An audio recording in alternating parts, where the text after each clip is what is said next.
brindamos protección y tranquilidad a los principales sectores productivos y personas, mediante soluciones tecnológicas de vanguardia, talento humano especializado, analítica de datos y análisis de riesgos, optimizando el servicio de protección, permitiendo optimizar su presupuesto, sin afectar su nivel de seguridad. Evaluamos desde la infraestructura, activos, hasta cada proceso en la cadena de valor, optimizando la protección con soluciones integradas.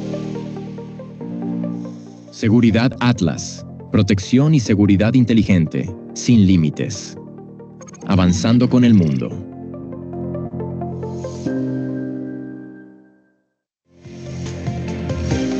En Seguridad Atlas, brindamos protección y tranquilidad a los principales sectores productivos y personas, mediante soluciones tecnológicas de vanguardia, talento humano especializado, analítica de datos y análisis de riesgos, optimizando el servicio de protección, permitiendo optimizar su presupuesto, sin afectar su nivel de seguridad.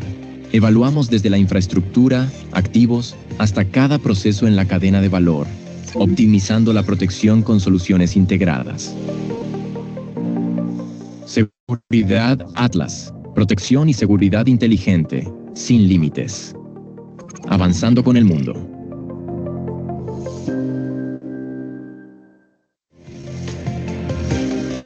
En Seguridad Atlas, brindamos protección y tranquilidad a los principales sectores productivos y personas, mediante soluciones tecnológicas de vanguardia, talento humano especializado, analítica de datos y análisis de riesgos, optimizando el servicio de protección, permitiendo optimizar su presupuesto, sin afectar su nivel de seguridad.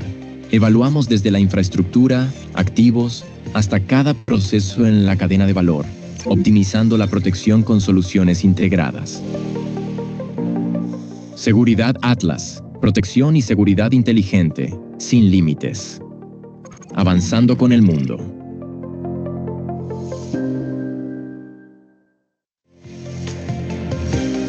En Seguridad Atlas, brindamos protección y tranquilidad a los principales sectores productivos y personas, mediante soluciones tecnológicas de vanguardia, talento humano especializado, analítica de datos y análisis de riesgos, optimizando el servicio de protección, permitiendo optimizar su presupuesto, sin afectar su nivel de seguridad. Evaluamos desde la infraestructura, activos, hasta cada proceso en la cadena de valor, optimizando la protección con soluciones integradas. Seguridad Atlas. Protección y seguridad inteligente, sin límites. Avanzando con el mundo.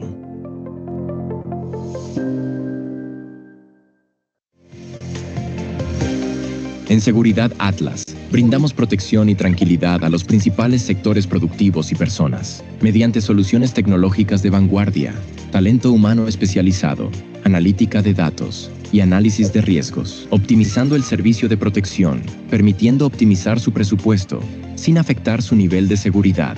Evaluamos desde la infraestructura, activos, hasta cada proceso en la cadena de valor, optimizando la protección con soluciones integradas. Seguridad Atlas. Protección y seguridad inteligente, sin límites. Avanzando con el mundo.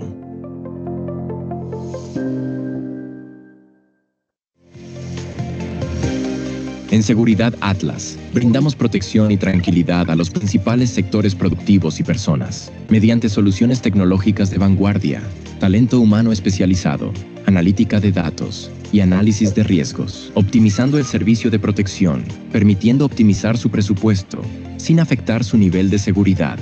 Evaluamos desde la infraestructura, activos, hasta cada proceso en la cadena de valor, optimizando la protección con soluciones integradas. Seguridad Atlas. Protección y seguridad inteligente, sin límites. Avanzando con el mundo.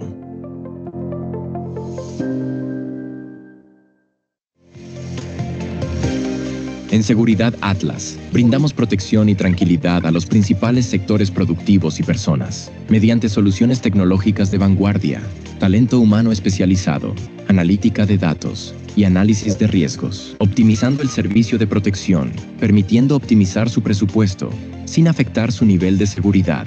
Evaluamos desde la infraestructura, activos, hasta cada proceso en la cadena de valor, optimizando la protección con soluciones integradas. Seguridad Atlas. Protección y seguridad inteligente, sin límites. Avanzando con el mundo.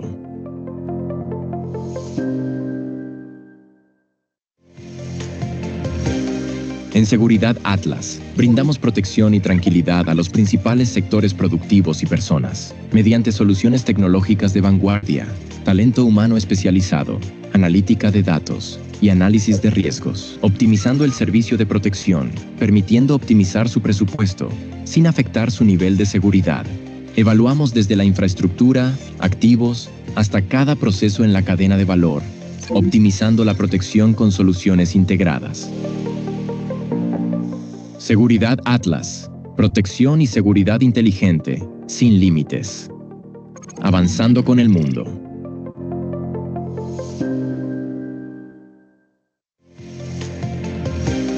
En Seguridad Atlas, brindamos protección y tranquilidad a los principales sectores productivos y personas, mediante soluciones tecnológicas de vanguardia, talento humano especializado, analítica de datos y análisis de riesgos, optimizando el servicio de protección, permitiendo optimizar su presupuesto, sin afectar su nivel de seguridad. Evaluamos desde la infraestructura, activos, hasta cada proceso en la cadena de valor, optimizando la protección con soluciones integradas. Seguridad Atlas. Protección y seguridad inteligente, sin límites. Avanzando con el mundo.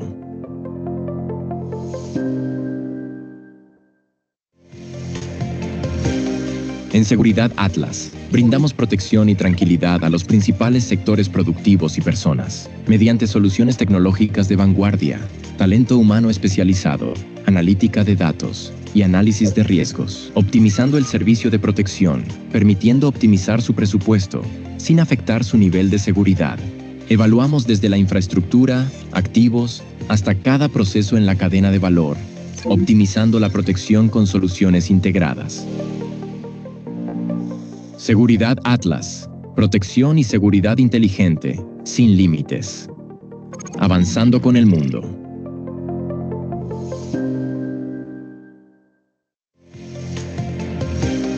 En Seguridad Atlas, brindamos protección y tranquilidad a los principales sectores productivos y personas, mediante soluciones tecnológicas de vanguardia, talento humano especializado, analítica de datos y análisis de riesgos, optimizando el servicio de protección, permitiendo optimizar su presupuesto, sin afectar su nivel de seguridad.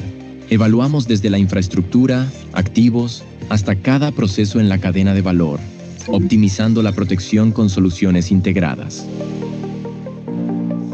Seguridad Atlas. Protección y seguridad inteligente, sin límites. Avanzando con el mundo.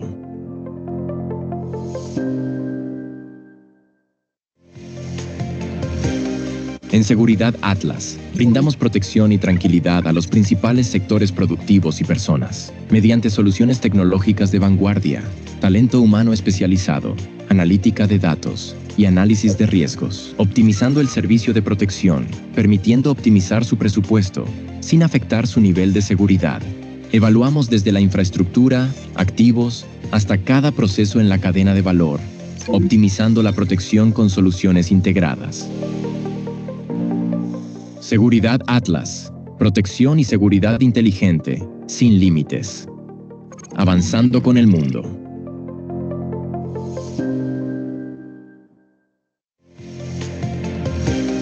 En Seguridad Atlas, brindamos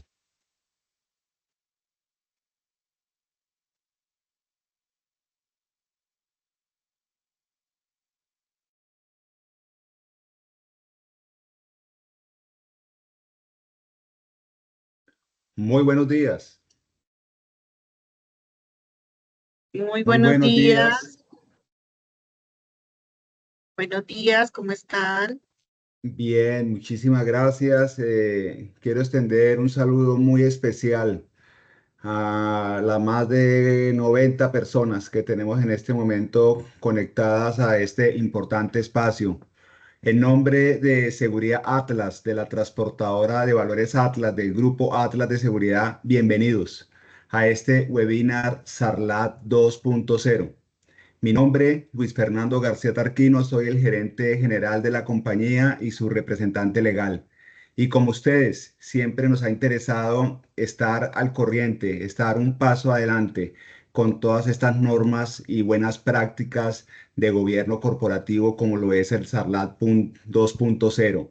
Hoy, revisando todo ese tema que tiene que ver con las responsabilidades y compromisos para clientes y proveedores. Gracias por acompañarnos. El webinario durante esta hora tiene como objetivo que de manera conjunta con nuestros aliados de negocio, con nuestros proveedores, nuestros clientes, podamos fortalecer el conocimiento y cumplimiento de las obligaciones en el marco del sistema de administración del riesgo de lavado de activos, financiación del terrorismo y financiación de la proliferación de armas y destrucción masiva SARLAT 2.0. Para el día de hoy, y con mucho agrado, me permito compartir un resumen de las conferencistas. Inicialmente, la doctora Judy Tunjano Gutiérrez. Ella es directora de Vive Compliance. Es una reconocida abogada colombo-chilena con más de 20 años de experiencia liderando programas de cumplimiento, ética empresarial y gestión de riesgos en empresas multinacionales de Chile, Colombia y Panamá. Es máster en Derecho de la Empresa, Compliance y Gestión de Riesgos de Blanqueo y Fraude, con certificaciones internacionales como Risk Manager ISO 31000, Lead Compliance Manager ISO 37301 y Lead Auditor ISO 37001. Es conferencista, escritora, mentora de mujeres en el sector y directora de Vive Compliance Magazine. Fue destacada por Chamber and Partners como la mejor Foreign Expert en cumplimiento normativo en Chile. Su enfoque combina experiencia legal, gobierno corporativo y estándares internacionales para fortalecer cultura organizacionales y éticas sostenibles.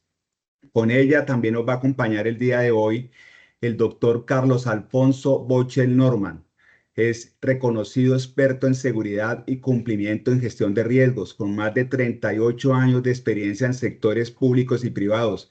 Es oficial de la Reserva Activa de la Policía Nacional, consultor internacional certificado, auditor en normas como BACS, ISO 37001, ISO 31000, ISO 27001, entre otras. Es formador de oficiales y auditores en prevención de delitos financieros. Lidera la firma CB Consultores Profesionales y ha asesorado durante su vida a organismos nacionales e internacionales en la implementación de sistemas de seguridad, cumplimiento y gestión de riesgos. Finalmente nos acompaña Nancy González García, ingeniera industrial con MBA en Dirección de Empresas y especialización en Digital Business. Cuenta con más de 20 años de experiencia liderando procesos estratégicos en calidad, gestión de riesgos, cumplimiento normativo y transformación digital. Actualmente se desempeña como oficial de cumplimiento de seguridad Atlas y es la directora nacional de calidad y procesos de calidad.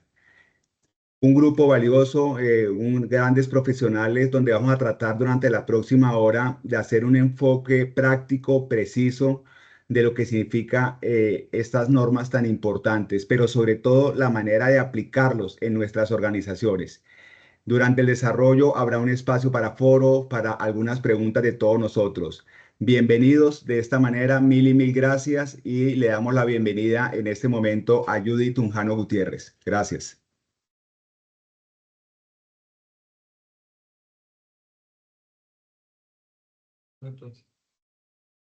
Muy buenos días para todos.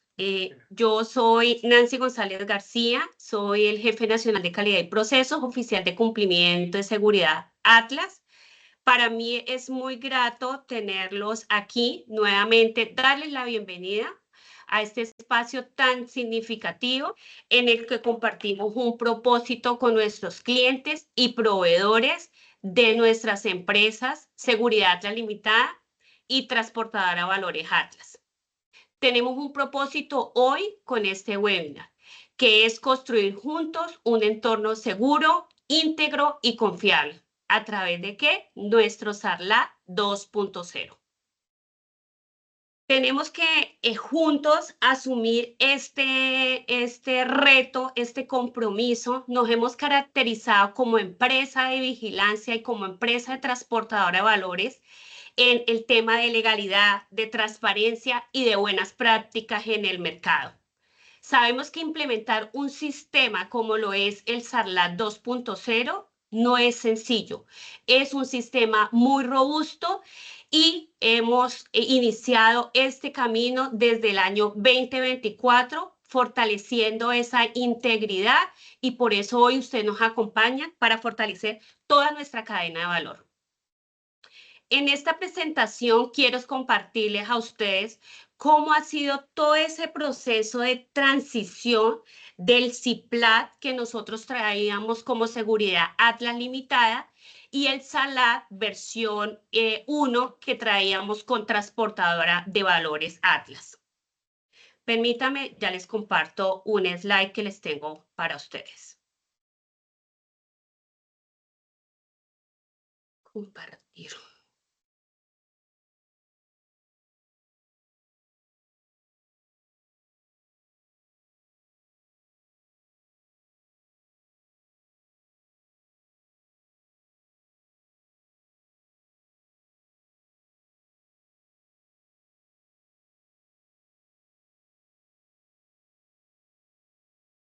Me pasa la otra. Perfecto. ¿Cuál ha sido esta línea de tiempo o esta transición de CIPLAT a SALAT 2.0 para nuestras dos empresas? Nosotros iniciamos en el 2016 con un sistema de prevención y control de lavado de activos y financiación del terrorismo como sistema de prevención, el CIPLAT, donde identificamos nuestros clientes, nuestros proveedores, solicitábamos documentación legal, financiera, hacíamos unos reportes a la UIAD de operaciones sospechosas, todo enfocado en manuales de prevención o en este sistema de prevención. En Transportadora de Valores Atlas, en el 2017, nosotros iniciamos con un SARLAT versión 1, como sistema de administración del riesgo, de lavado de activos y financiación del terrorismo, basado en esa gestión de riesgo, en esa identificación, en esa evaluación, en esos riesgos inherentes, en esos controles que deberíamos establecer a esos riesgos y en ese riesgo residual. Continuando así, durante todos estos años con estos sistemas, en el 2024, febrero, llegan dos circulares que fueron las circulares 245 y las circulares 275, expedidas por la Superintendencia de Vigilancia y Seguridad Privada, donde nos obliga a implementar este sistema de administración robusto que hoy lo conocemos como SARLAT 2.0, relacionado con lavado de activos, financiación del terrorismo y financiación de la proliferación de armas de destrucción masiva. Nos obliga a nosotros como empresa de transporte de valores, como empresa de vigilancia y seguridad privada, a cumplir con unas evaluaciones de nuestras contrapartes. ¿Cuáles son esas contrapartes? Clientes, proveedores, trabajadores, junta directiva, socios, entre otros. Con esos que nosotros establecemos una relación comercial. Continúa ese enfoque que nosotros traíamos basado en riesgo, más como un sistema de administración, de gestión. Debemos realizar una debida diligencia a esas contrapartes que inicialmente mencionamos. Por eso ustedes hacen parte de esta invitación. Una debida diligencia donde tenemos que solicitar una documentación, donde debemos que solicitar unos requisitos que nos exige este sistema de administración. De igual manera, nos obligan a tener un oficial de cumplimiento con unas competencias específicas. Por eso hoy nos acompaña Carlos Alfonso Bochel Norman y Nancy González, quien les está hablando. Continuamos nosotros con esta implementación para las dos empresas. Como lo dijimos al inicio, no es fácil, pero es un camino que empezamos a recorrer desde el 28 de agosto del 2024, que entró en vigencia estas dos circulares. ¿Qué cambia para nosotros, para nuestras dos empresas? Fortalecer el tema de la cultura de cumplimiento, transparencia, ética, como responsabilidad compartida, clientes, proveedores, trabajadores. Se exige la debida diligencia, tanto simple y intensificada cuando se requiera. La documentación actualizada de nuestras contrapartes, por lo menos una vez al año se debe actualizar la documentación, y empieza una supervisión activa por parte de la Superintendencia de Vigilancia y Seguridad Privada de acuerdo a la circular 35 del mismo año 2024. Es por eso que este camino lo tenemos que recorrer juntos. ¿Para qué? Para poder colaborarnos en esa identificación, en esa evaluación, en ese control de esos riesgos relacionados con lavado de activos, financiación del terrorismo y financiación de la proliferación de armas de destrucción masiva. Es un compromiso con esa cultura de legalidad, transparencia, ética. Por eso también nos rige un código de ética y de conducta que va alineado con nuestros valores como organización. Presentar información clara, completa y legal. De igual manera, responder con transparencia y oportunidad a esos requerimientos que exige Seguridad Atlas, que exige Transportadora de Valores Atlas para el cumplimiento de nuestro sistema. Y de igual manera, nosotros estamos dispuestos a colaborarles o a entregarles la información que ustedes requieran, también como sujeto obligado en este sistema de administración. Muchas gracias. Continuamos con nuestro webinar y le damos la bienvenida a Carlos Alfonso y a Judy Tunjano. Gracias, Nancy. Bienvenida, Judy y Carlos Alfonso.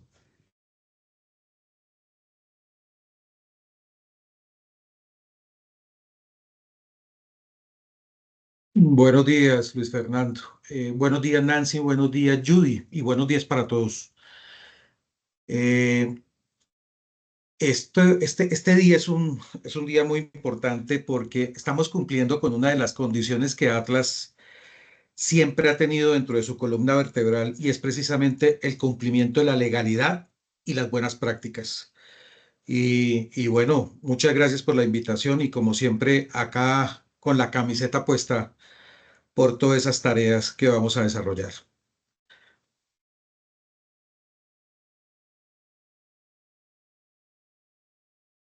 Creo que Judith tiene problemas con el micrófono, si no estoy mal.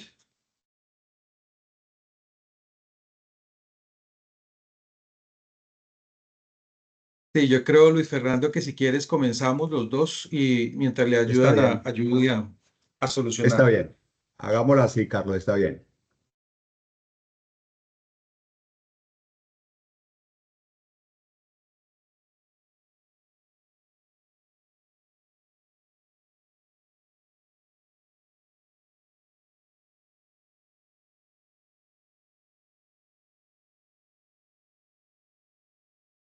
Bueno, Luis Fernando, listo y atento a tus preguntas. Gracias, Carlos. Y pues, hombre, no puedo desaprovechar que te tengo aquí de alguna manera importante. Y hay una serie de preguntas y tal vez la primera sea la que nos inquieta absolutamente a todos. ¿Cómo en algún momento, de manera ingenua o por omisión o por alguna práctica indebida, podemos ser utilizados como compañía o como oficial de cumplimiento para materializar un delito financiero del terrorismo, sabiendo que no somos delincuentes, pero cómo podemos ser víctimas también? Y quisiera acudir a tu experticia de tantos años para algunas pautas importantes y no caer en el error, Carlos. Bien, es más, yo lo llevo un poco más allá al tema, no solamente empresa, sino como persona natural también podría ser. Ya que si la pregunta es si nosotros en algún momento podemos ser utilizados para la materialización de un delito, como es la financiación del terrorismo sin ser delincuente, la respuesta es sí. Y todo esto todo se puede dar porque nos pueden utilizar para materializar esta actividad. Y se puede dar por una participación involuntaria en actividades que facilitan ese flujo de recursos que van hacia las organizaciones terroristas. Hay una tarea, digamos que lo encontramos desde el punto de vista normativo en nuestro Código Penal. En su artículo 345 nos indica el delito es financiación del terrorismo y de grupos de delincuencia organizada y administración de recursos relacionados con actividades terroristas y de la delincuencia organizada. O sea, no es solamente financiar, sino también administrar. Y establece que el que directa o indirectamente, ahí tenemos 13 verbos rectores. Cuando nosotros hablamos de 13 verbos, estamos hablando de acciones, es decir, la forma en que se podría materializar este tipo de temas.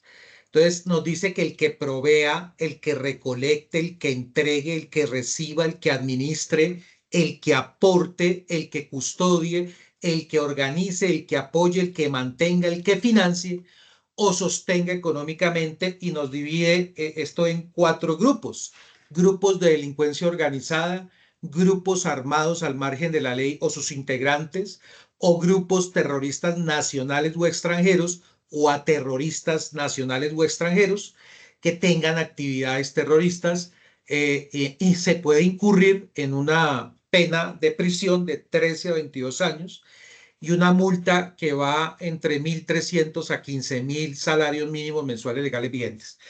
Pero acá, digamos que ese es el riesgo legal y el impacto legal. En la práctica, no solamente tenemos el tema legal, el impacto legal, sino que también podría presentarse en un ámbito desde el punto de vista reputacional, es decir, la afectación de la imagen.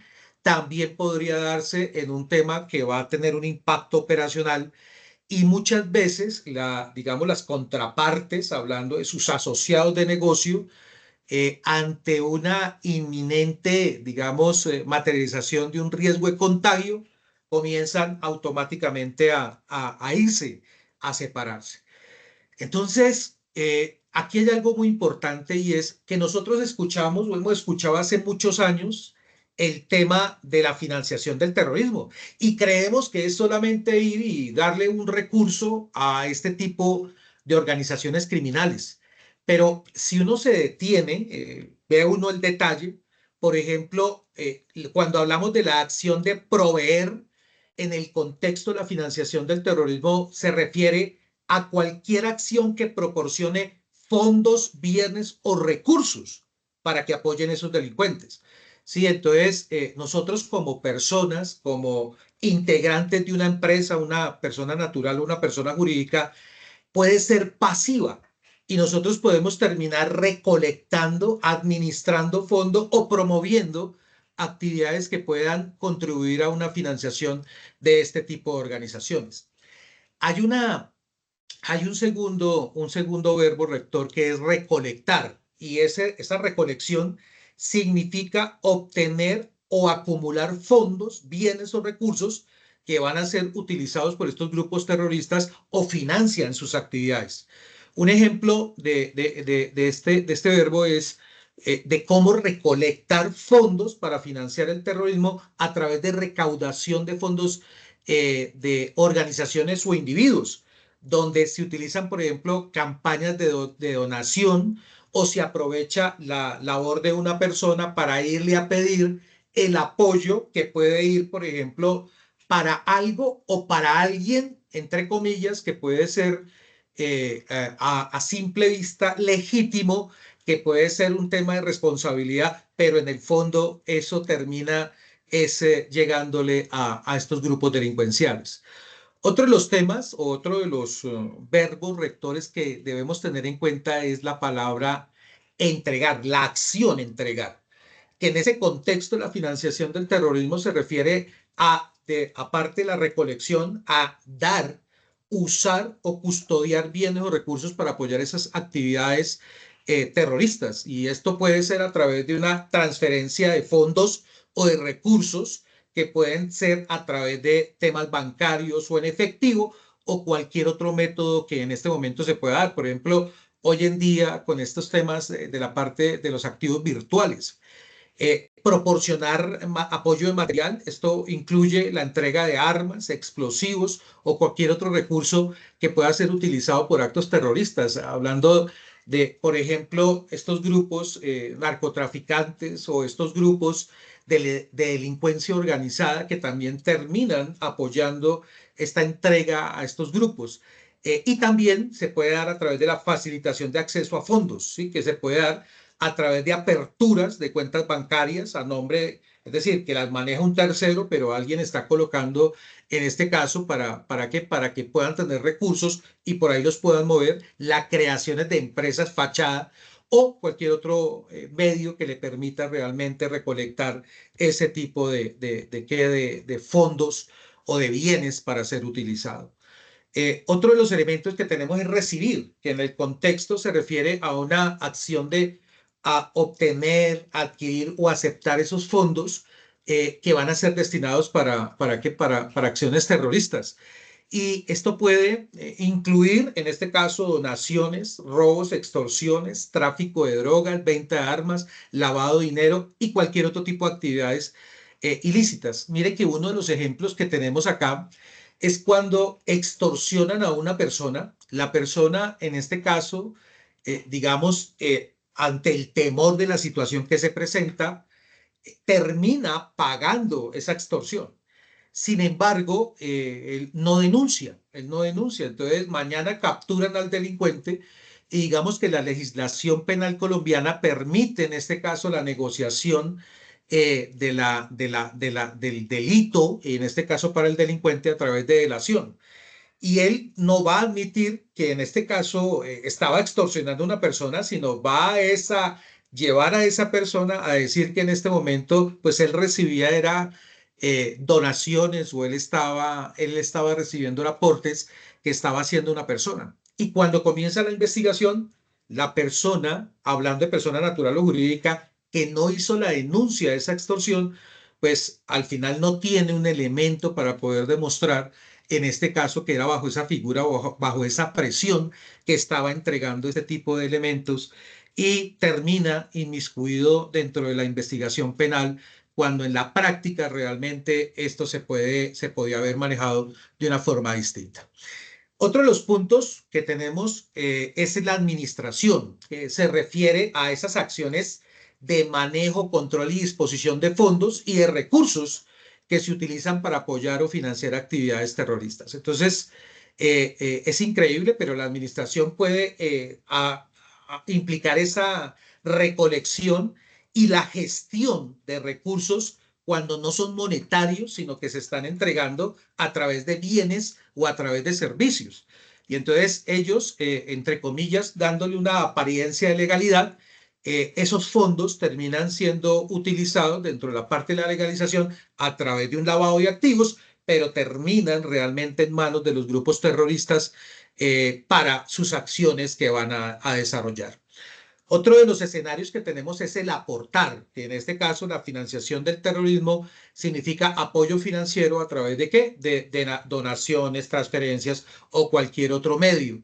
Es importante tener en cuenta que hay, digamos, situaciones que uno sin darse cuenta puede terminar inmiscuido. Uno de los que nos pega directamente se llama la custodia, que se refiere a la acción de proteger o guardar fondos, bienes o recursos que podrían ser utilizados más adelante para este tipo de actividades terroristas. Y esto puede ser a nivel financiero, a nivel de bienes y a nivel de recursos. Entonces, en resumen, Luis Fernando, y para todos ustedes, el tema de la financiación del terrorismo, donde puede ser o podemos ser pasivos, hay una frase que es muy famosa y que cala perfectamente para cerrar, es el desconocimiento de la ley no nos exime de la responsabilidad. Entonces, el tema de las empresas y de las personas es importante, la cultura de la prevención, y esa cultura se da a través de espacios como estos, que son divulgaciones y capacitaciones, y muy seguramente estaremos preparados ante situaciones que tal vez nos pongan en una encrucijada, pero cuando sabemos que se nos puede presentar, pues muy seguramente también tomaremos la decisión correcta. Luis Fernando. No, muy claro, Carlos, muy explícito. Creo que hay una gran responsabilidad para nosotros como organizaciones. Quiero aprovechar que Judy ya está conectada con nosotros para hacerle una pregunta en el mismo sentido, y es cómo podemos ser utilizados para materializar el delito de lavado de activos sin ser delincuentes. Judy, desde tu perspectiva, ¿cómo ves el tema?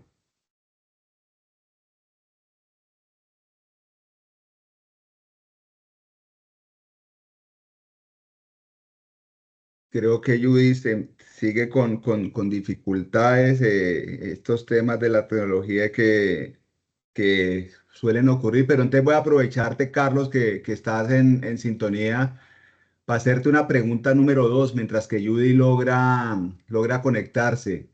Y es si con tu experiencia, con lo que has visto en el día a día, nosotros hoy ya tenemos absolutamente conciencia de la importancia y de entender y aplicar este enfoque basado en riesgos en nuestras organizaciones. ¿Cuál es tu experiencia, verdad, para Dios, como digo yo, Carlos? ¿Cómo lo estás viendo en la realidad y en el día a día y sabiendo la máxima responsabilidad que tenemos los representantes legales y oficiales de cumplimiento? Pues mira, Luis Fernando, que hoy leía un artículo ahora en la mañana cuando me levanté, leía un artículo que hablaba del compliance cosmético. Lo hacía una persona un integrante del grupo de Vive Compliance, donde está Judy, y él hablaba algo que es muy recurrente dentro de las organizaciones. Y es, en este caso, tener sistemas de prevención, sea un CIPLAF, sea un SARLAF, un SAGRILAF, un programa de transparencia ética empresarial, o tener, digamos, sistemas de administración que tienen que ver con la parte, especialmente la parte de soborno transnacional, entre otros. Y tenemos muy buenas políticas, tenemos muy buenos procedimientos, tenemos muy buenos indicadores, pero tenemos un problema, y es que en la práctica está escrito, pero la parte de la actuación de la persona es la que no funciona, la que no cuadra.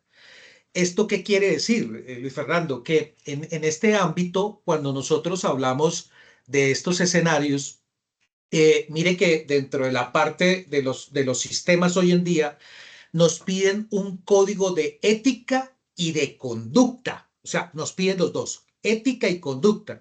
La ética son reglas que nos dice el qué puedo, el qué no puedo y el qué no debo. Y la conducta es cómo realmente las personas van a materializar a través de esas actuaciones ese tipo de tareas.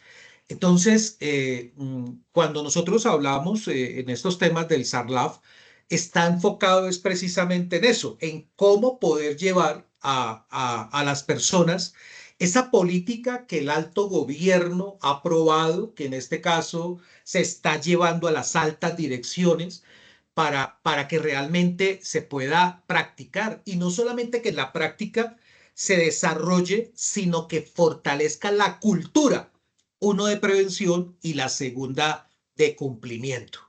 Entonces, cuando tú dices, venga, realmente somos conscientes, y esta es una frase que siempre uso cuando comienzan todo este tipo de capacitaciones, y es que hablar de conciencia es esa situación o esa facilidad que tiene el ser humano de entender que toda acción tiene una consecuencia. ¿A qué vamos? Que si yo tomo decisiones correctas, pues muy seguramente la consecuencia será positiva. Por el contrario, si en este caso la decisión que yo tomo es negativa o es incorrecta, pues la consecuencia será de la misma manera. Entonces, ¿qué es lo que motiva al ser humano ¿Para qué? Para que realmente nosotros tengamos esa parte de cumplimiento, que realmente nos pongamos en esa o hagamos parte de ese equipo para poderlo hacer. Entonces, la primera es la motivación. Definitivamente, a mí me fascina, Luis Fernando, que tú como gerente de Atlas, de Seguridad Atlas, y en este caso también transportadora de valores, sean los que estén liderando este proceso. Porque cuando hablamos de liderazgo, en este caso, el líder realmente es el primer motivador para que todo el resto de los que estamos acá realmente entendamos que esto hay que prestarle atención. Sí, entonces es poder realmente poder desarrollar ese tipo de tareas que es importantísimo dentro de lo que nosotros vayamos a desarrollar y sobre todo lo que queremos, en este caso, mostrar. Otro de los temas que, digamos, también, digamos, desarrollamos en esta parte de cómo poder llegar ese enfoque basado en riesgos es la capacidad. Y cuando hablamos de la capacidad, es que estos temas de prevención y de cumplimiento no se dan sin una estructura. Hablar de estructura muchas veces, siempre para el alto gobierno, o a veces para la alta dirección, significa gasto. Entonces uno dice, toca tener un oficial de cumplimiento principal, uno suplente, hay que hacer debidas diligencias, hay que hacer temas de capacitación, hay que hacer temas de divulgación. Entonces, venga, ¿cuánto me suma esto? ¿No? Entonces, en este caso, muchas veces nosotros no entendemos que este tipo de situaciones refuerzan esa capacidad para que la organización, desde el punto de vista de la prevención, no caiga. Y este es un mensaje también para las personas que en este momento, digamos, estamos trabajando escenarios donde la organización no escatima esfuerzo, que a mayor riesgo, mayor control, a menor riesgo, menor control, pero ahí están los recursos. Y la tercera está en la oportunidad. Sí, entonces la oportunidad está en el hoy y en el ahora, no en lo que fue atrás y no lo que va para el futuro. Si bien es cierto, nosotros dentro de estas estrategias hablamos de divulgación, hablamos de formación, de capacitación, y nosotros hacemos una planeación para poder llevar este tema de capacitación. Pues las oportunidades realmente se dan. Uno es que no es solamente que la organización, por ejemplo, Grupo Atlas, hablando de Transvalores o de Seguridad Atlas, vamos a dar una formación, sino cómo las personas que integramos la organización, los que hacemos parte de esas contrapartes de los asociados de negocio, en este caso nuestros clientes y proveedores que hoy nos están acompañando, comprender que este no es un tema solamente del Grupo Atlas, sino que en este contexto desafortunado que vivimos nosotros en nuestro país, pues las organizaciones criminales, las actividades o las economías criminales cada vez están más al lado, cada vez están siempre tratando de flanquearnos, siempre tratando de establecer la brecha. Y yo siempre he creído algo, que por más tecnología que tú tengas, por más buenas políticas, y volviendo a la misma frase, por más que tengamos nosotros escrito, si esto no lo llevamos a la conducta de las personas, pues va a ser muy complicado en este caso que se dé. Entonces, muy seguramente eso es lo que debemos tener en cuenta. Muchas gracias, Carlos. Muy, muy claro. Quiero aprovechar que ya pudimos finalmente tener a Judy con los buenos días y quisiera hacer las dos preguntas a Judy que le hicimos a Carlos antes de abrir el foro con todos los asistentes. Y es, Judy, pues, ¿cómo podemos ser utilizados para materializar el delito de lavado de activos sin ser delincuentes? Y con eso te llevaría a una segunda pregunta, pero inicialmente quisiéramos escucharte, Judy, desde tu punto de vista muy valioso. Hola, muy buenos días, Luis Fernando, muy buenos días para todos. Un placer estar hoy con ustedes, con una gran compañía colombiana, Seguridad Atlas. Pues esta pregunta empiezo respondiéndola señalando un mito que normalmente hay, y es que el lavado de activos es un delito exclusivo de criminales, digamos, o de grandes organizaciones delictivas. y la realidad es que cualquier persona, cualquiera de nosotros puede verse involucrado en un delito de estos, incluso sin ser consciente inicialmente o sin ser consciente realmente. Este delito de lavado de activos contemplado en el Código Penal colombiano contiene unos verbos rectores. ¿Qué significa este verbo rector? De manera simple, son palabras clave, digamos, que describen qué es lo que hace la persona que comete el delito. Entonces podemos ver como verbos rectores que están, por ejemplo, adquirir, resguardar, invertir, transportar, transformar, almacenar y otros tantos bienes o activos que vengan directa o indirectamente de 65 delitos fuentes que reconoce la legislación colombiana, delitos que se llaman fuentes, precedentes, originadores, es decir, que lo que significa que el delito como tal de lavado de activos no nace solo. Para que nazca, para que se empiece, se materialice este delito, pues debe existir un delito anterior que lo origine, por el cual se cree. Pensemos en un secuestro. Ese pago que se hace de rescate por un secuestro es el que los delincuentes necesitan legalizar, y a partir de esa necesidad de la legalización de ese dinero es que nace el lavado de activos. Y por eso se llaman fuentes o se llaman originadores. Con este preámbulo, vemos ejemplos o pensemos en cómo podría envolverse cualquier persona sin saberlo en este tipo de delito, frente a estos verbos rectores que, como decía, son palabras claves o las actividades que efectivamente cometió el delincuente. Pensemos en adquirir, en que de manera desprevenida vemos que hay una oportunidad de comprar, por ejemplo, algún tipo de equipo para la empresa o de manera personal a través de un proveedor que ofrece unos precios supremamente convenientes, y sin saber estamos adquiriendo productos de contrabando, que es una conducta súper clásica, digamos, en Colombia, y ahí ya estamos ejecutando el verbo rector de adquirir, ¿cierto? O pensemos específicamente en un servicio de seguridad, en un cuarto de control que recibe, por ejemplo, varios paquetes sellados de un cliente VIP, supongamos de un edificio, que dice que lo va a dejar temporalmente, pero que esos paquetes no sabemos qué es, y puede ser droga, puede ser dinero ilícito o cualquier otro activo obtenido de manera ilícita, y ahí ya estamos resguardando, ¿cierto? Es decir, que ya estamos cometiendo un segundo verbo rector del delito de lavado de activos sin saberlo, sin intervenir incluso en la acción delictiva, pero estamos ejecutando uno de los verbos rectores que exige este lavado de activos. O también podemos, por ejemplo, pensemos en un vigilante de una empresa que transporta, digamos, maletines sellados de un banco al otro, o de una empresa a otra, sin saber, pues ahí estamos, puede tener dinero y estamos transportando. Y así sucesivamente con actividades que realmente son desprevenidas y que incluso hacen parte del mismo trabajo, estamos ejecutando sin saberlo a través de estos favores especiales, estamos cometiendo un ilícito.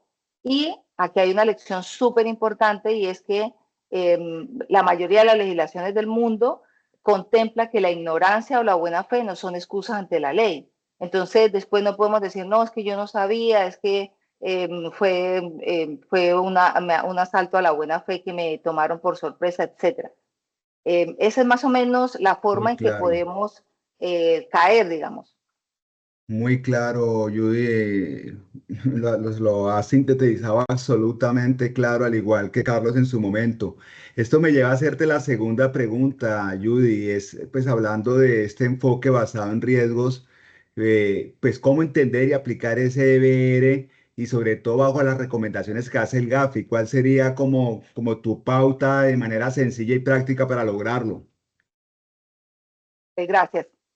Sí, el enfoque basado en riesgo, que es la columna vertebral, digamos, del sistema de prevención de lavado de activos y financiamiento del terrorismo y de la proliferación, no es más que aplicar el sentido común en las distintas organizaciones. es básicamente identificar dónde tenemos nuestros puntos débiles y concentrar los recursos ahí. Es concentrar los recursos donde más se necesitan, capacitar a nuestro personal para que reconozca esas debilidades y es básicamente, en este caso específico, es enseñar a los guardas, enseñar al personal en general, no solamente a vigilar, sino también a reconocer cuando algo no parece normal y reportarlo. Así con un ejemplo simple, imaginemos que tenemos que implementar un programa o un plan de seguridad y que tenemos que proteger varios edificios, un banco, un supermercado y una casa de un casino, pensemos. Cuando vamos a implementar ese servicio, hacemos un estudio de seguridad básico, ¿cierto? ¿Pondríamos la misma seguridad en cada uno de los 3 edificios? Y la respuesta seguramente de ustedes que son expertos en seguridad van a decir, no, no la podemos implementar de la misma forma porque son distintos edificios y porque son distintas actividades. Y ese análisis que se hace para determinar que deben ser planes de seguridad distintos para cada uno de los edificios es lo que se llama el enfoque basado en riesgos. Es distribuir recursos según el nivel de riesgo. Muchas gracias, Judy. Voy a pasar a la pregunta número 3 para Carlos y posterior Judy. Y antes de abrirle pues la conferencia, porque hay varias preguntas y hay varios interrogantes, pero Carlos, para cerrar tu intervención directa, pues sí quería hacerte esa pregunta y es, ¿cuál es la debida diligencia simple e intensificada utilizada en el grupo Atlas para cumplir con la ley como para alejar todos esos riesgos tan latentes que estamos viendo el día de hoy?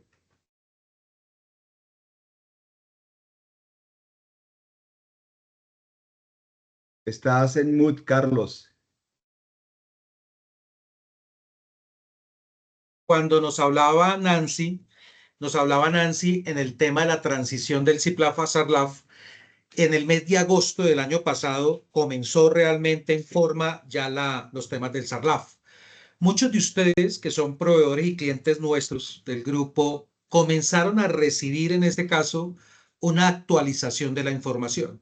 Entonces, la primera tarea es, como lo decía Luis Fernando, este es un tema regulatorio obligatorio para nosotros. En este caso, pues nosotros, la primera tarea que nos habla esa circular 245 y 275 de la supervigilancia en su elemento número 4 en los procedimientos de conocimiento del cliente, nos habla que tenemos que tener un formato con una información mínima que en este caso debemos llevarles a ustedes, bien sean personas jurídicas o personas naturales que sean nacionales o que sean extranjeras. ¿Sí? ¿Qué hacemos nosotros con esa información? Entonces, lo primero que tenemos que contarles es que nosotros desde el punto de vista de la documentación garantizamos la integridad, la oportunidad, la confiabilidad, la seguridad, la disponibilidad y también debemos garantizar el no repudio de dicha información. Nosotros necesitamos esa información. ¿Por qué? Porque debemos identificar la contraparte, que en este caso puede ser el cliente, puede ser el proveedor, y digamos que utilizando diferentes fuentes confiables de información independientes, pues nosotros en este caso pues estamos validando ese conocimiento, poder confirmar. También una de las obligaciones que tenemos que hacer en la debida diligencia simple, en este caso, es identificar el beneficiario final. ¿Por qué es importante identificar el beneficiario final? El tema es en estar completamente seguro que esa persona natural, que en este caso puede ser accionista, puede ser propietario, recibe en este caso dividendos, que se esté dentro de las organizaciones, no tenga en algún momento algún cuestionamiento que pueda llevarnos a una materialización de un riesgo. Esto también nos lleva a preguntarles si ustedes, por ejemplo, ejecutan actividades con activos virtuales. ¿Por qué? Porque dentro de ese procedimiento de debida diligencia simple, pues nosotros lo que estamos es precisamente conociéndonos y tengan la plena seguridad que ustedes como contraparte nos piden la información y nosotros no duden que estaremos siempre atentos para poderles entregar nuestra información. Esto es un tema de doble vía. ¿Qué significa? Que en este caso, pues lo importante es que ustedes nos conozcan y que nosotros podamos conocerlos perfectamente. Hay que tener en cuenta que esta es una tarea que nosotros no solamente lo hacemos en una primera parte, es decir, que lo hacemos solamente al inicio, sino que es una tarea que al tener un sistema de administración de riesgos nos lleva a tener que hacer una tarea de monitoreo permanente. ¿Eso debería ser molesto? No, por el contrario. Esto lo que significa es que nosotros como empresa, como grupo de seguridad, también estamos pendientes de ¿qué? De que todo esté dentro de la legalidad y dentro del cumplimiento. Ahora, Luis Fernando pregunta, ¿y qué pasa con la debida diligencia intensificada?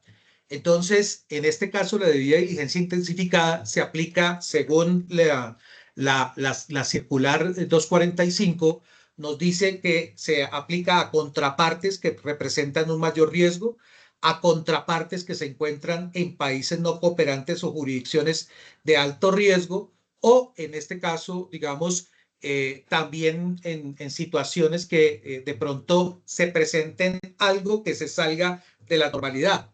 ¿Sí? Esto nos lleva a hacer dos cosas, dos tareas básicas. Uno es hacer un conocimiento ampliado. Es decir, necesitamos conocer un poco más allá de quién es la contraparte que estamos haciendo. Ese PEP, esa persona expuesta públicamente, también necesitamos establecer realmente cómo, en este caso viene la segunda parte, que es el origen de los fondos. Mire que Judy nos estaba comentando el tema, es que uno cree que realmente esto es solamente delincuentes, ¿no? Muchas veces nosotros podemos terminar siendo usados y no nos damos cuenta. Entonces, esto nos debe llevar ¿a qué? A que nosotros hagamos una tarea operativa que va un poco más allá para poder identificar estos temas. Entonces, uno de los puntos acá, Luis Fernando, es solicitarle a las personas su colaboración. Si necesitan mayor detalle sobre qué es lo que hacemos nosotros en estos temas de debida diligencia, estarán los oficiales de cumplimiento siempre dispuestos y nuestro grupo para poderles explicar exactamente en qué consiste la tarea, pero esto es para cuidarnos los dos. Muchas gracias, Carlos, absolutamente claro. Y bueno, Judy, hay una pregunta muy específica que te quiero agradecer y aprovechando pues las más de 150, casi 160 personas que tenemos ahora mismo y es cómo aplicar la obligación de realizar evaluaciones individualizadas a las contrapartes que señala la última sentencia, la T-113 del 25 de la Corte Constitucional, que creo que a todos nos dejó en un estado o en lo particular de bastante alerta. Entonces, ¿cómo aplicar esa obligación de realizar estas evaluaciones individualizadas, Judy? Sí, Luis Fernando, gracias. Les cuento primero el caso para contextualizar de qué vamos a hablar posteriormente. Este caso involucra a un exfuncionario público que fue condenado por peculado por apropiación y estaba en ese momento en curso en una investigación por falsedad ideológica en documento público. Y esta persona buscó reinsertarse en el mercado laboral como consultor independiente. Sin embargo, pues necesitaba una cuenta para que le pagaran, una cuenta bancaria, y ni Bancolombia ni la vivienda específicamente quisieron abrirle una cuenta de ahorros, y lo que argumentaban para rechazar a esta persona es que su historial delictivo pues representaba un riesgo para las políticas internas de prevención de lavado de activos y financiamiento del terrorismo de los bancos. La Corte estudió el caso y revocó las decisiones de instancia y concedió el amparo a este señor, al accionante, y ordenó a las entidades bancarias abrir la cuenta de ahorros y adicionalmente garantizar o establecer políticas claras respecto del análisis individual que tienen que hacer los sujetos obligados respecto de cada uno de sus contrapartes, y específicamente con el enfoque basado en riesgo. La decisión de la Corte de manera general es súper atingente y es en cumplimiento, me imagino que sin quererlo y sin estudiarlo mucho, con las últimas recomendaciones que hizo Gafi, específicamente la recomendación 10 sobre debida diligencia, que habla sobre la inclusión financiera. Y la inclusión financiera que también lo retoma la Corte Constitucional, señalando que es un servicio de interés público y que al ser un servicio de interés público implica que el acceso a estos servicios deben garantizarse bajo los principios de igualdad y la no discriminación. Es decir, que si bien las entidades financieras, en el caso de la sentencia de la Corte Constitucional, tienen completa potestad para establecer sus políticas internas de prevención, el famoso de-risking que hace las instituciones financieras y en general el sector financiero como tal, no puede ir más allá y no se puede extralimitar a no observar y a no hacer cumplir los derechos fundamentales de las personas. ¿Qué dijo la Corte adicionalmente? Que estos sistemas de administración de riesgo de lavado de activos y financiamiento del terrorismo de los bancos, pues busca prevenir riesgos, pero no puede justificar sus decisiones en decisiones automáticas de exclusión, es decir, que no puede aplicar la misma política de exclusión a todos por igual. Entonces dice que en ese caso particular, que los antecedentes penales no pueden convertirse en una carga perpetua que limite el derecho o el ejercicio de los derechos fundamentales, ni pueden constituir un obstáculo como tal para un desarrollo de un proyecto de una persona de manera digna. Entonces, Muy claro. Sigue, Judy, perdón. Entonces, lo que dice la Corte en general es que tienen que fundamentar las decisiones de riesgos que se hagan de manera individual. Se tiene que aplicar un análisis multifactorial y documentado para que esté completamente soportado las decisiones de vinculación o de rechazo que se tome de manera particular en cada uno de ellos. ¿Cómo nos marca o cómo nos aplica, digamos, de manera general esta sentencia, que es un hito significativo en ese balance entre la inclusión financiera de personas con antecedentes penales, pero que cobra una relevancia también para todos los sectores, no solamente para el sector de la vigilancia y la seguridad privada, porque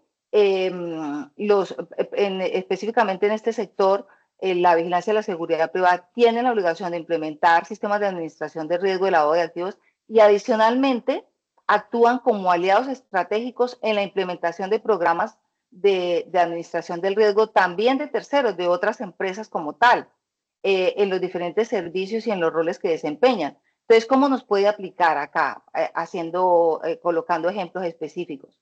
No podemos negar, por ejemplo, el acceso o el ingreso a personas simple y llanamente porque tengan antecedentes digitales, por ejemplo, a instalaciones que son vigiladas.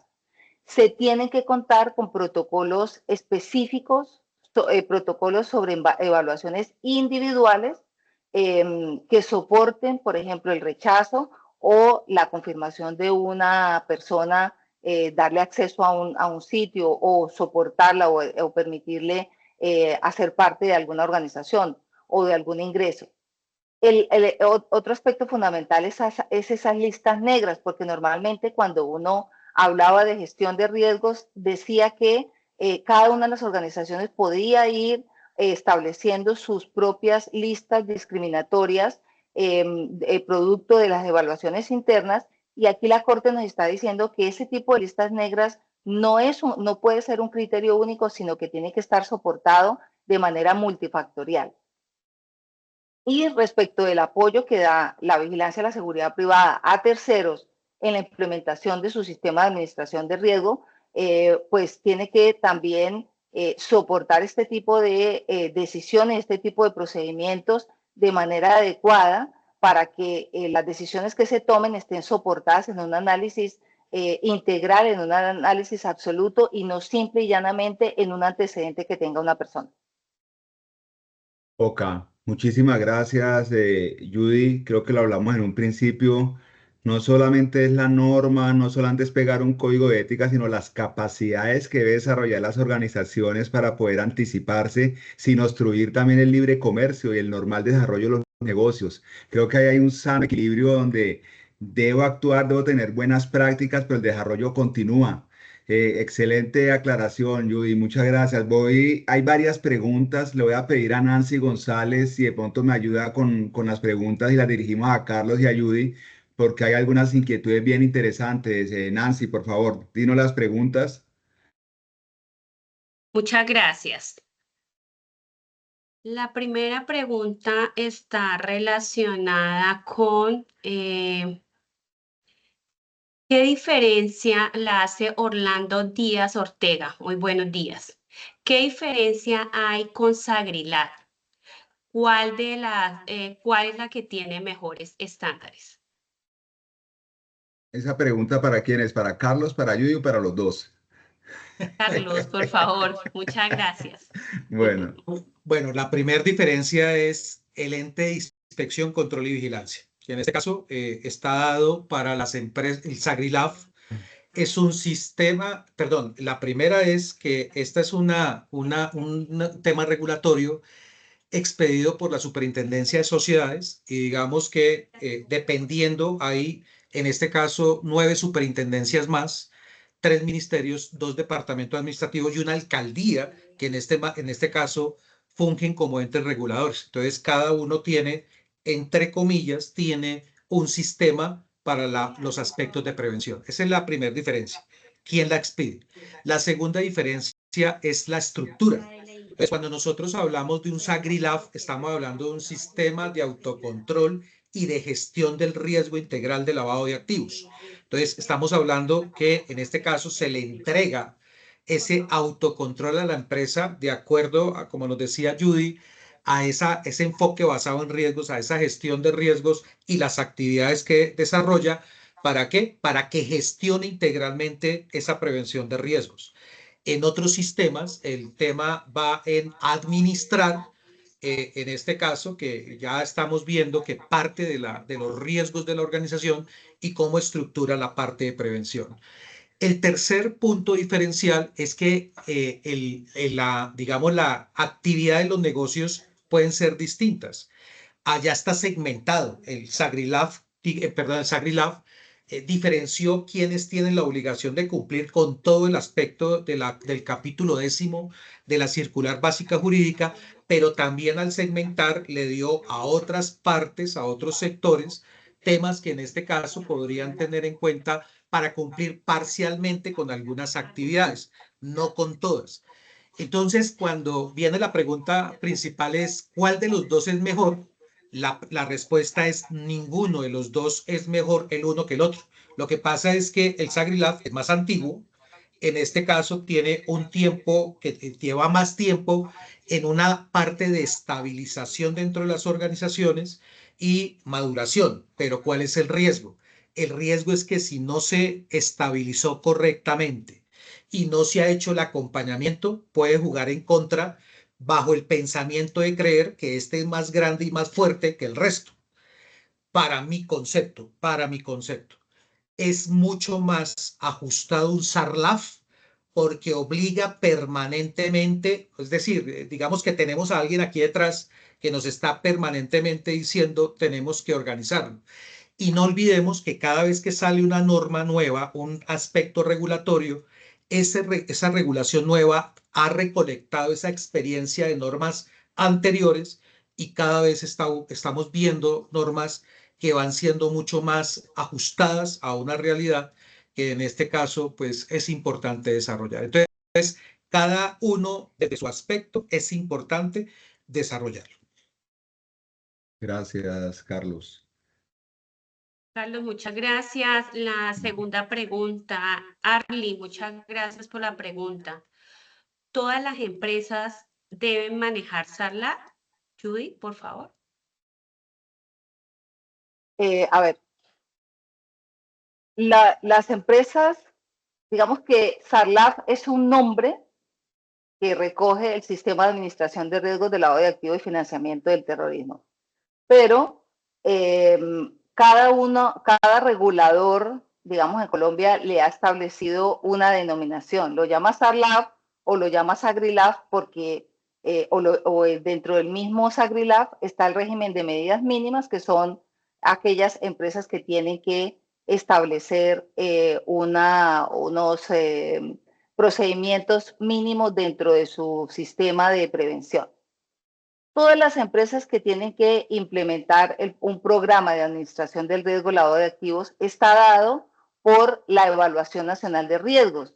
Y esa Evaluación Nacional de Riesgos, que la última fue del 2022-2023, que también es en cumplimiento de la recomendación 1 del GAFI, lo que hace es establecer a partir de las amenazas, es decir, quiénes nos pueden atacar, estamos hablando del país, cuáles son los ataques que podemos tener, quiénes nos pueden vulnerar, y vamos a ver las vulnerabilidades que son las debilidades del país. Cuando se mezclan las amenazas con las vulnerabilidades, podemos determinar a partir de esa evaluación nacional de riesgo cuáles son los sectores de la economía que son más vulnerables para el lavado de activos y el financiamiento del terrorismo, y a partir de esa evaluación es que surge la necesidad o surge la obligación de implementar un sistema de administración del riesgo lavado de activos. Por ejemplo, podríamos ver que en Colombia los servicios de vigilancia y seguridad privada son sujetos obligados, mientras que en la mayoría de los países de la región no son sujetos obligados de la implementación de sistemas de administración del riesgo. ¿Por qué? Porque dentro de la Evaluación Nacional de Riesgos que hizo Colombia, se dieron cuenta que el sector de la vigilancia y la seguridad privada era un sector vulnerable para el lavado de activos y para el financiamiento del terrorismo. Entonces, la respuesta es que la mayoría, por lo menos en Colombia, el 95%, si no un poquito más, son obligadas, son sujetos obligados a la implementación de un sistema de administración de riesgo de lavado de activos, porque la Evaluación Nacional de Riesgo lo ha determinado de esa manera, y cada uno de los reguladores pues ha establecido las guías necesarias a través de las circulares y las capacitaciones y demás, de cómo cada uno de los sectores debe implementar su sistema de administración del riesgo. Gracias. Judy, muchas gracias. Carlos Fernando Mejía, muchas gracias. Favor, ¿me recuerdan cuál fue la sentencia? T-113 del 2025. Carlos, Mayra Murillo. Muchas gracias, Mayra. Los estados financieros es uno de los documentos necesarios para realizar la debida diligencia. Muchas empresas son reacias para entregar la información. ¿Qué hace Seguridad Atlas para obtener estos documentos? Si no los entregan y la contraparte es necesaria en la organización, ¿qué hacen? Pues bueno, gracias a Mayra por esa pregunta. Y esta es una pregunta no solamente para Seguridad Atlas, sino creo que para casi todos los sectores sucede esto. Primero, no olvidemos que esto es un tema regulatorio. Es decir, Atlas no lo está pidiendo simplemente por pedirlo, sino que realmente en este caso el solicitar esa información es primero porque es un requisito regulatorio que debemos hacer. El segundo, ¿para qué estamos enfocados? Estamos enfocados es precisamente, como les decía en el proceso de debida diligencia, que nos dieran, obtener la información de la contraparte y que en esa información de la contraparte poder evaluar. ¿Por qué necesitamos los estados financieros?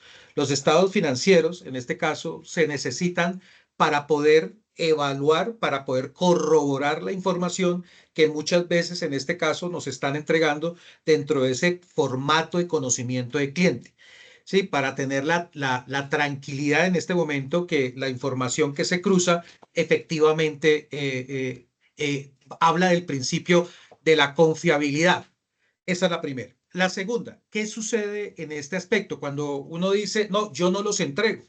Y a veces es bien curioso porque todos los años nosotros tenemos que, cuando vamos a renovar cámaras de comercio, tenemos que aportar esos estados ¿para qué? Para que se puedan dar. Es decir, que al final esos estados no se puede decir que se omiten o que no se entregan porque todo es secreto, no es así. Yo creo que en este caso, cuando no se nos entregan estos temas, nosotros procedemos a consultar bases de información pública, que en este caso son, por ejemplo, el tema de supersociedades, hablando de la información, y también las cámaras de comercio. Hay otras bases, hay, por ejemplo, sistemas de información como elementos o empresas que también suministran este tipo de información. ¿Cuál es el resultado de que no se entregue esta información? en la evaluación que nosotros tenemos que hacer del riesgo, en la segmentación de la contraparte y en la identificación del riesgo. Al no tener la información, al no poder evaluar la información, pues nosotros no podemos calificar, por ejemplo, el riesgo en un riesgo bajo, sino que automáticamente nos cambia el riesgo de bajo a medio hasta que no tengamos la certeza de tener la información. Como les indicaba, la tarea nuestra es precisamente en que la información que ustedes nos entregan es una información que es catalogada confidencial dentro de nuestro grupo y que en este caso no es de conocimiento ni siquiera de áreas, sino específicamente de los responsables de esa debida diligencia, y solamente se usa es precisamente para poder realizar esa debida diligencia. Muchas gracias, Carlos. Vamos a leer la última pregunta para ya ir cerrando el espacio. Ingeniero Álvarez. Teniendo en cuenta que la digitalización aumenta los riesgos, las entidades deben contar con matrices específicas para afrontar el riesgo tecnológico. ¿Qué controles se tienen al frente al uso de nuevas tecnologías con canales no presenciales en la evaluación del riesgo o, por ejemplo, en la fintech o el uso de criptomonedas? Judy, muchas gracias. Bueno, aquí hay que hacer una aclaración. Cuando hablamos de riesgo tecnológico es cuando se cae el internet, lo que nos pasó ahora, ¿cierto? Que no podía activar el micrófono. Eso es riesgo tecnológico. Y otro distinto es el riesgo de lavado de activos y financiamiento del terrorismo, que es lo que uno tiende a confundir normalmente también, se confunde con el riesgo operativo. El riesgo de lavado de activos y financiamiento del terrorismo es específico y es distinto de los demás riesgos operativos, tecnológicos, etc. Frente al riesgo de lavado de activos y financiamiento del terrorismo con la fintech, con las nuevas tecnologías y aplicando la recomendación 15 del GAFI, que precisamente la modificó en el 2018 a partir de estas nuevas criptomonedas y estos nuevos activos digitales, los mecanismos que se pueden implementar, los controles, son específicamente digitales. Digamos que en Colombia, todo el sector de las criptomonedas, los productos, las PSAB, los productos y servicios de activos virtuales son regulados, son sujetos obligados por la Superintendencia de Sociedades. Y a partir de que son sujetos obligados, tienen la obligación de cumplir también con el SAGRILAB. Inclusive ellos son sector de alto riesgo. ¿Qué significa esto? Que ellos tienen que cumplir programas específicos, programas más estrictos con respecto a los demás sectores de la economía. Y esto les permite que tengan todos los antecedentes disponibles, los antecedentes de las operaciones, los sustentos de las operaciones que hagan a través de criptomonedas o de cualquier otro activo digital. Adicionalmente, si bien Colombia hasta el momento no ha emitido o no ha expedido una ley que regule los activos virtuales, los activos digitales, sí son regulados en otras partes del mundo. Entonces se pueden hacer dos controles. Uno, en Colombia porque son sujetos obligados, y si son empresas de otras latitudes, de otras regiones geográficas, seguramente tienen leyes de activos virtuales que deben tener la obligación de entregar el sustento de las operaciones para que se les pueda hacer la trazabilidad y también establecer cuál es el sustento de la operación, el sustento económico, el perfil financiero.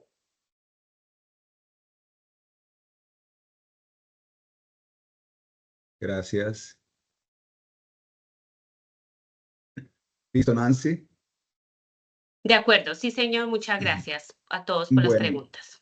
Yo creo que de esta manera estamos llegando al cierre. Quiero agradecer a todos, a Judy, a Carlos, a Nancy, a nuestros más de 180 asistentes el día de hoy. Creo que estas buenas prácticas de seguridad de sistema nos tiene que llevar a hacer negocios de una manera más responsable y más rápida. Yo creo que si esta práctica la tenemos todos, digamos que el entorno va a facilitar para que las cosas se den, entornos seguros y confiables, como lo dijimos en un principio.